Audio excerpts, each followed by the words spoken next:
Nothing earthly save the ray thrown back from flowers of beauty's eye, as in those gardens where the day springs from the gems of circasy.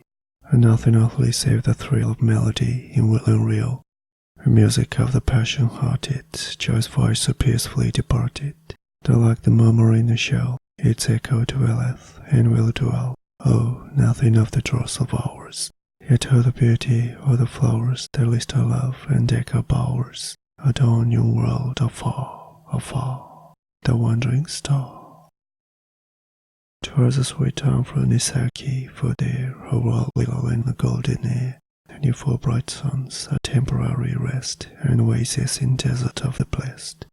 Away, away, mid seas of rays that roll, Empyrean splendor of the unchained soul, the soul that scarce the billows are so dense, can struggle to its destined eminence. To distant spheres from time to time she rode, in late hours the favored one of God, but now the ruler of an anchored realm. She throws aside the scepter, leaves the helm, and, amid incense and her spiritual hymns, lives in quadruple light her angel limbs.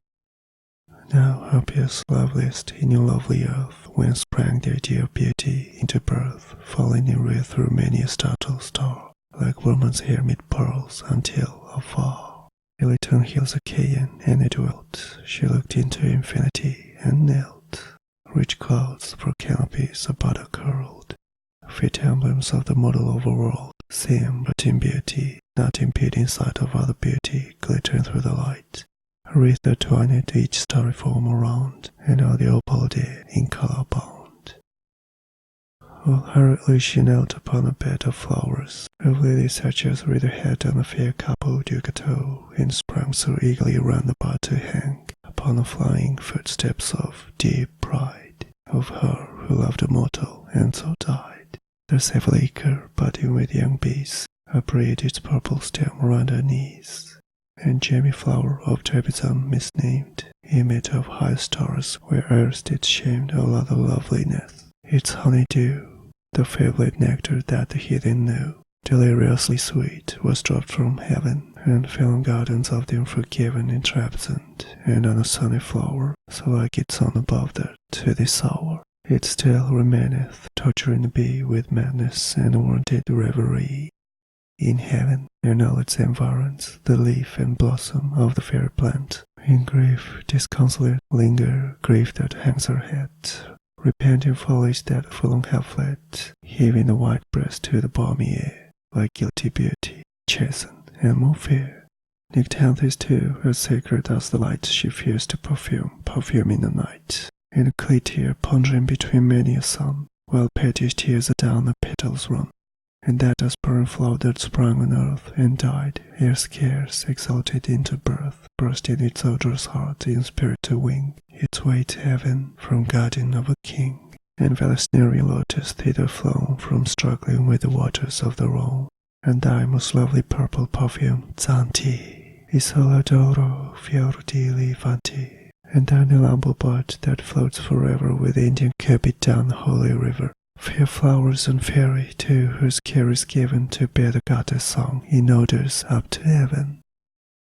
Spirit, that dwellest where, in the deep sky, the terrible and fair in beauty vie, beyond the line of blue, the boundary of the star, which turneth at the view of thy barrier and thy bar, of the barrier overgone by the comets who were cast from their pride and from their throne, to be drudges to the last, to be carriers of fire. The red fire of their heart, with spear that may not tire, and with pain that shall not part, who lives that we know, in eternity we feel, but the shadow of whose brow, what spirit shall reveal? Though the beings whom thy Nisaki, the messenger hath known, have dreamt for their infinity, a model of their own, and thy will is done, O God, the star hath risen high, through many a tempest, but she rode beneath thy burning eye.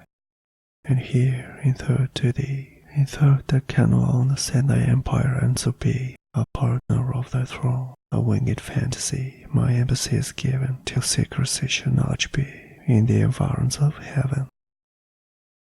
She ceased and buried down a burning cheek, abashed amid the lilies there to seek a shelter from a follower of his eye. for the stars tremble at the deity. She stirred not, breathed not, for a voice was there, her solemnly pervading the calm air, a sound of silence on the startled ear, which dreamy poets name the music of the sphere. Ours is a world of words, quiet we call silence, which is the merest word of all.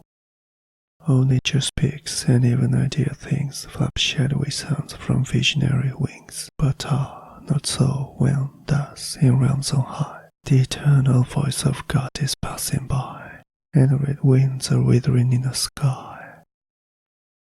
What though in worlds which silent cycles run, linked to a little system and one sun, where all my love is folly and a crowd, still think my terrors but the thunder cloud, the storm, the earthquake, and the ocean wrath. Will they cross me in my angry path? What though in worlds which on a single sun, the sands of time grow dimmer as they run, yet thine is my resplendency, so given to bear my secrets through the upper heaven.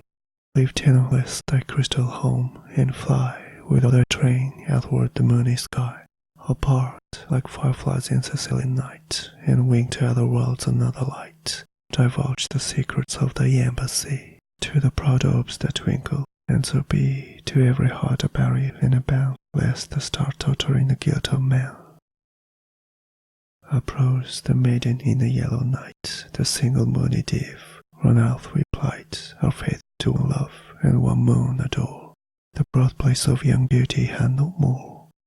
Sprang that yellow star from downy hours, uprose the maiden from her shrine of flowers, and bent her sheeny mountain and dimpling her way, but left not yet her Theracean reign.